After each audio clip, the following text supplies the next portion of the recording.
ইউটিউবে স্বাগত। আজ আমি ডিনারে তৈরি করেছি গরম গরম পেঁয়াজ ভাজা, রুটি দিয়ে খাবো। আর করেছি পটলের দোরমা। পটলটার খোসাটা চেঁচে ফেলে দিয়েছি, আর ভেতরের খোলসটা বার করে নিয়ে ভেতরের পুরটা বার করে নিয়েছি। আর নারকেল কোড়া করেছি। এইবার নারকেল কুড়ে আর চিংড়ি মাছটা খোসা ছাড়িয়ে, আর কোনো আলু দেয়নি। আর ওর মধ্যে নুন, হলুদ, সামনে একটু লঙ্কার গুঁড়ো, হালকা মিষ্টি, একটু ভাজা জিরে, গরম মশলা দিয়ে পুরটাকে করেছি।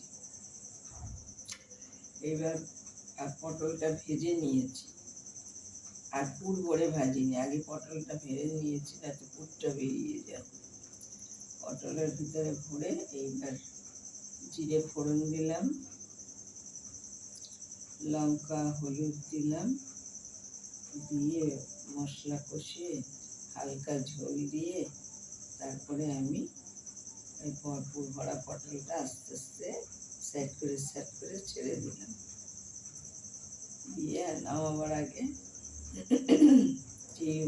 হয়ে এলো, তখন নামাবার আগে ভাজা জিরে দিয়ে দিলাম।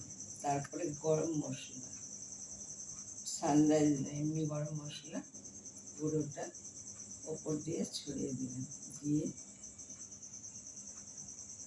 নামিয়ে দিলাম।